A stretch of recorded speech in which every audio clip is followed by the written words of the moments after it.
How's it going, guys? Welcome back. I've got a very different style video for you today. So this is a game I'm not playing live. This game is not happening right now. I actually just played this game. And in all honesty, I actually did try to record this game. I got about 5 minutes in before I turned off the recording because it was a absolute shitfest stomp at the start. And I have a really bad habit. I'm sure a lot of other creators do this as well, but I turn off my VODs. I just stop recording if it looks like it's doomed, and I really should get out of the habit of doing it. This game here is a massive, a good example of how games are never over. It is, despite the bad start, they're never over. And what I'm going to do is we're going to go through it as it happens. I'm not going to fast forward it. We'll take it as it goes. I'll talk you through my thought process as well, because it's still fresh in my mind. And I might put a few funny clips up for when I rage quit my recording, because I think it'll be funny.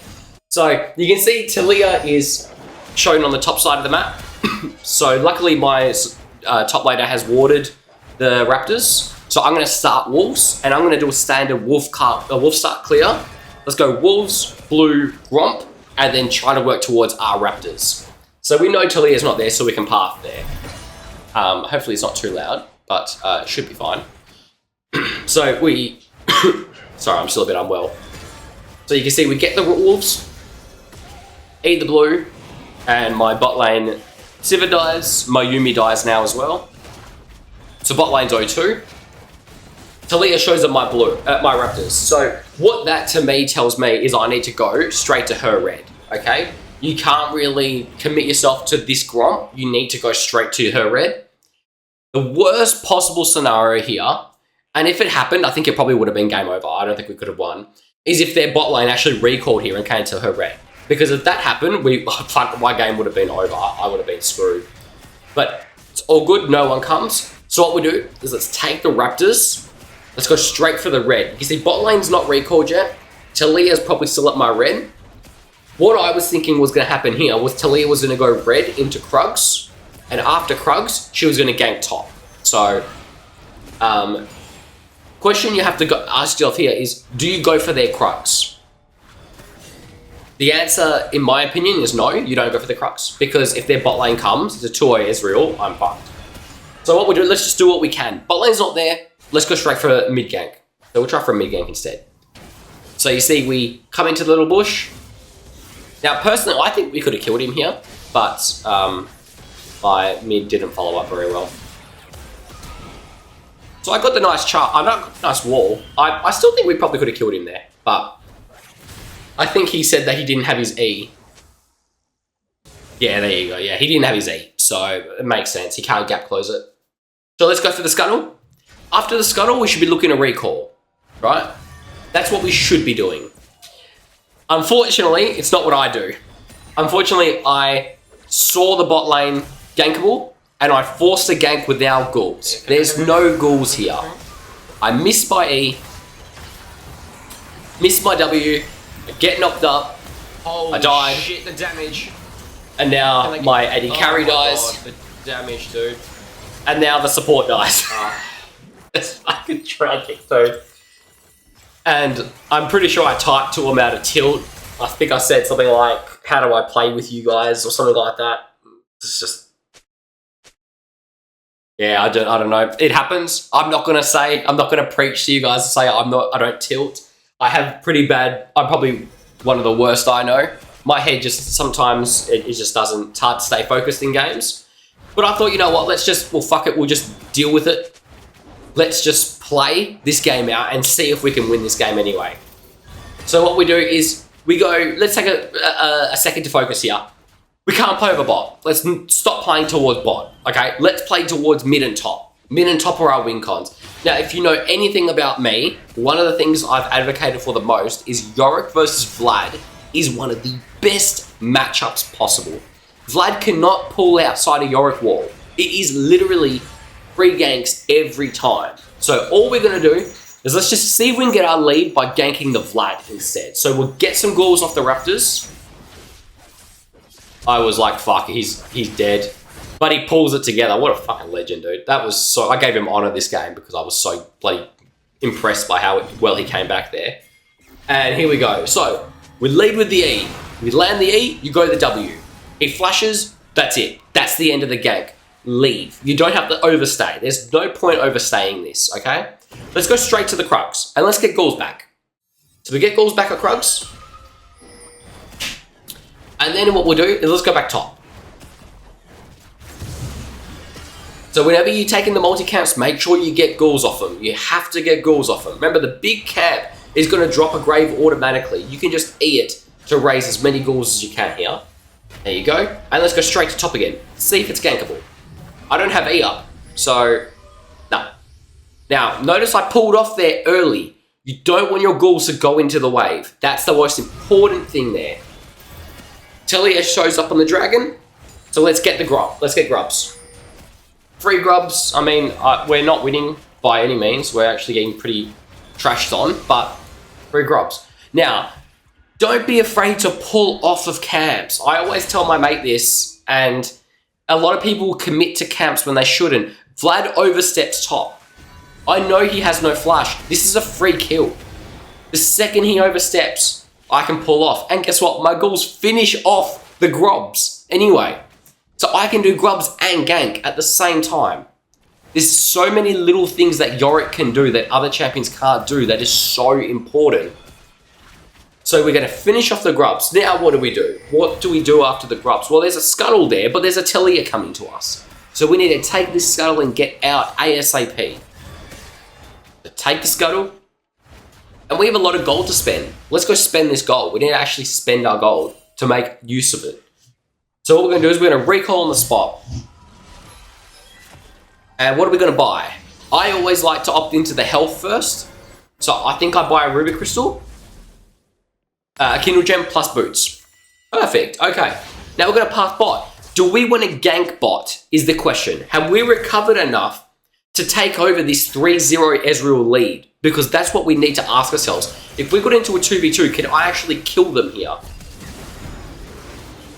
I was so tilted off watching this because if they had just left it and stalled them, I probably could have killed them. But there's nothing I could have done about that. So whatever, we leave it. I'm not going to risk losing Ghouls to the wave. Ezreal's actually still bot, but whatever, it's fine. We're going to take this and we're going to path up. Let's go back to where that Vlad has no flash. Let's just path our way back up. Now make sure whenever you play Yorick, there's a few little things you need to learn. Number one is how to kill camps. It's not as simple as any other champ, just take it and kite. Yorick, you can leave your Ghouls to kill it, but it's important to know that your Ghouls will deal AoE damage from the jungle item. But it's only as long as they can attack. So ideally what you want to do is you want to get all the surrounding minions low and then leave the big minion full health so you can actually get as much damage as you can out. I'll try to point out the next time I do an AoE cat, but I don't know how that missed, by the way. That's a little confusing to me. But yeah, Vlad's pushing. Let's go straight for Vlad. He doesn't have flash. I have Ghost up. So if it comes down to it, I could probably just land the Ghost. There we go. W. Look how easy it is to gank Vlad, dude. This is the easiest matchup in the world. Easiest matchup in the world. Now, normally, you push the wave. Always push the wave afterwards. I should have stayed with my top laner there and pushed the wave, but that's alright. So, straight to getting Ghouls. First thing you do is get Ghouls. Right? Try to get as many as you can with your E. It's alright if you leave a Krug, it's fine. Now, whenever it's a camp that you're going to do and recall, always let the Ghouls finish it. Recall on the spot. You can see the distance between me and the Ghouls there. It's important. Those Ghouls will recall with me. So you don't want to be close enough to them to recall with them if you're going to let them finish the whole camp off, okay? Make sure you get far enough away from them so that they don't recall with you. Now, I was anticipating a dive here. I thought their bot lane was going to get dived by their jungle in their mid. But then I saw Telia top, and I was like, well, that's a bit weird. I don't understand why Telia's top. So let's just go for the camp. Now, I still don't want anything to do with this bot lane, dude. They've let me down. I've let them down. I'm not going to waste my time trying to do it. So I was actually considering here going around for the scuttle and then going for a bot game. But you know what? They're actually doing a good job recovering. They haven't died there yet again. But we're just going to take the scuttle. Tarm goes missing on the map there. So what we're going to do is we're going to run up river. Tarm's there. Okay? Tarm's probably ganking mid. So we're just going to path straight up. We're going to go safe. But then my mid gets jumped on. And we'll see, can we kill the Yasuo? Pop the ghost, go all in on him. That's one dead. Now bear in mind, after all of this, if you actually think about it, Talia isn't ahead. Talia's bot one on their own. That means Talia hasn't actually got ahead here. But because this Tarms are freaking enormous, I got 1v1 by the support Tarm. That's so funny. Dude, 4-0-S, 5-0 Tarm Kench. They've only got one winning lane. So remember, just play off the rest of the map instead. So first big item purchase, we have our Shojin. Shojin is enormous. It is such a big power spike. It means that we don't have to worry about losing our ult now because the cooldown is so low. It's 35 ability haste on our ult now, off just the one item. Now you can see on my runes, I'm actually running Comet and I'm not running Ultimate Hunter. The reason I'm doing that is because I've seen a lot of other Yorick mates aren't running Ultimate Hunter. And I think maybe it's not a bad idea to acclimate myself to not getting used to it. So I wanted to try out the all damage build. And by the all damage build, I mean it's literally every rune that deals bonus damage in there. So Comet, it's got Scorch, which sounds weird, I know, but I actually don't mind it. And then we're running Cut Down. So Vlad was top, let's go gank him. We hit the E, we land the W, and it's just a dead Vlad. Like, he can't kill me. There's no way. This is the best Yorick matchup in the game. Hands down. Now, I was going to pull off here, but remember, I'm trying to tell myself, you push the lane afterwards. Always push the lane afterwards. It helps your top get to their tower so much quicker. It gets more plates out of it. It's all well worth it. Now, we've got 900 gold. What do we buy? Now, I don't know if I've uploaded a video before this. I don't know, I probably would have uploaded it already by now. The interaction between Shojin and Faded Ashes is back. If you don't know what the interaction is, it's that Faded Ashes, for some reason, stacks Shojin immediately. So as soon as you hit a spell on anything, as soon as that Faded Ashes starts burning, Shojin goes to 4 stacks. So that's why we rush Faded Ashes as a first item. It's 900 gold to guarantee 12% damage increase. So I'm running towards bot, we E the Gromp, and since the bot lane's gone, that means we get a free dragon. Okay, bot lane's not going to contest this. Easy peasy, let's just get the dragon. We'll ward over just to make sure it doesn't get stolen. And what are we looking to do? We still want to play off our strong side. We're just going to sack our bot lane. In the end, you know, Yumi can just attach to me if she really wants to do that. And we can just win off that way. Now, notice my skill order as well. If you're ever running ghoul heavy, which is what this build is, it's ghoul heavy, you always want to max your E ASAP. But you can't, at least from my experience, get away with a Q max into E. I like to do 3 points of Q into 5 of E whenever I'm playing this style of play, Yorick. So I'd highly recommend 3 points Q, 5 points E. So you see, I attack all the little ones once, and then I leave the big one. Now, normally that will clear the whole camp. In this scenario, it's not going to because I'm way too strong. But I care more about the Rift Herald than I do that. So let's get the Rift Herald. Now you're going to see me use this Rift Herald in the best way I've ever done in my life. Look at the damage off the E, dude. That's 1 E.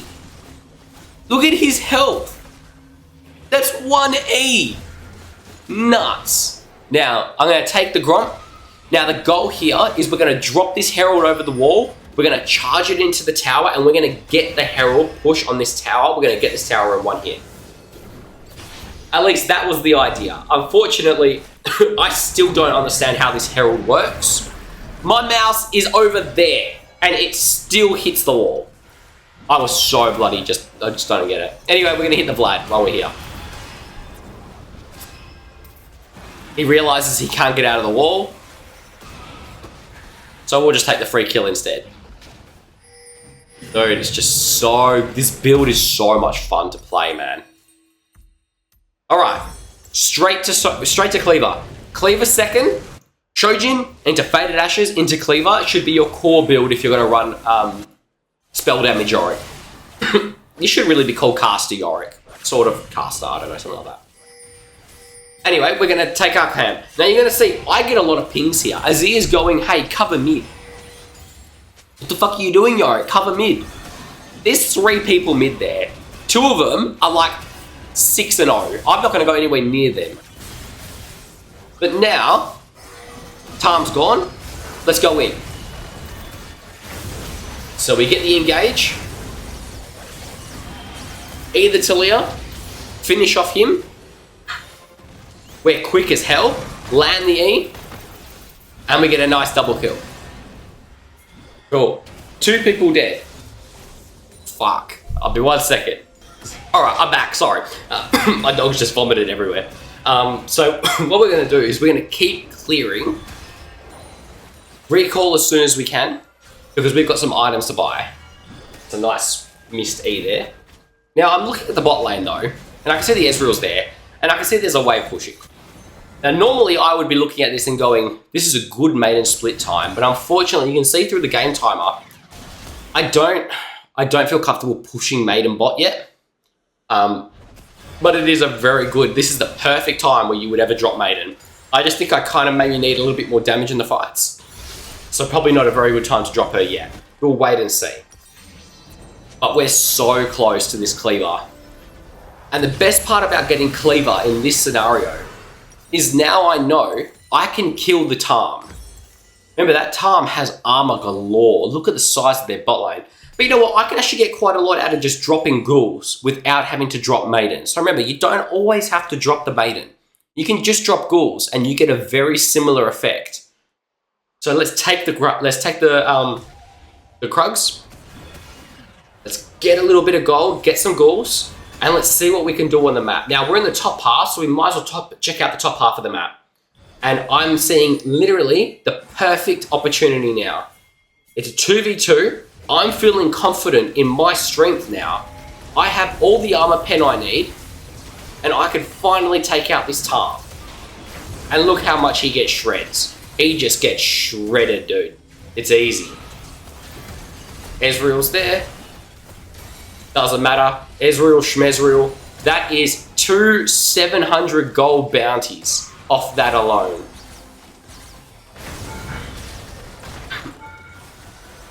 Dude, that play was just nuts. It's just crazy.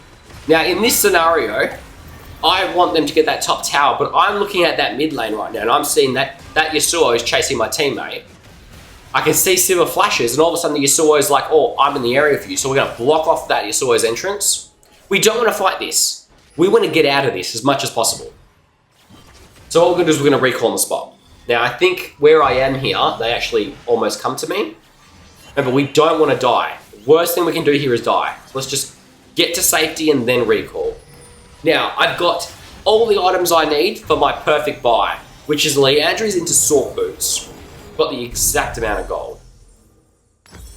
Leandry's into Sork Boots. Now, you might be going, why the fuck are you buying Sork Boots? Sork Boots are so good in games like this when you're relying on the ghoul damage to push waves, to deal damage to objectives, when you're relying on that AoE damage from the jungle item, not the jungle item, from the Leandry's, you're relying on Maiden's percent health damage, you're relying on the Maiden's split. Like, Sork Boots are a great investment. I highly recommend them. They don't fit every game though. I wouldn't go buying them every single game. But from this position, I'm enormous. They can't stop me now. Once that ghost comes back, I'm huge. Bloody enormous. So you can see there's a fight down bot. My teammate starts pinging me saying, go help. I'm not going to help. I'm just going to do everything that I want to do right now. So we secure the dragon. Now we head down. Ghost is up in 8. We hit the E. We miss the W. Typical my movement. Alright. And we're just going to push up a little bit. Let's see what we can get out of this. Now you're going to see these E's and these ghoul damage really going to start hurting because I've got all the perfect items to start dealing some serious damage from my spells. Look at that E, dude. Look at that E. Oh, God, I do so much damage now. So ideally, in this scenario, I want to push through bot, and I want to rotate for the Baron.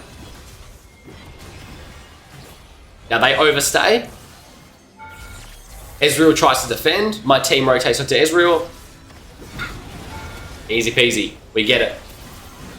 Now, I can't remember if I recall here, or if I drop Maiden. I don't think I dropped Maiden once this game, actually. Now, Vlad's top. There you go, I do recall, yeah.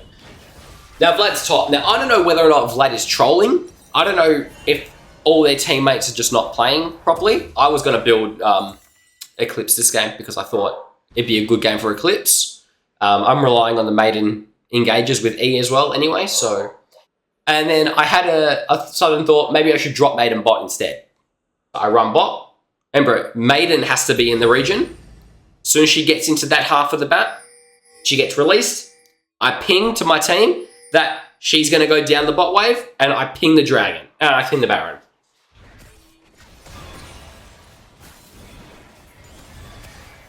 Now, we've got to take it slow. Remember, we have to actually play these out slowly. You can't just drop Maiden and force. Because based off where I dropped her, look how far she's got it. She's not very far at all.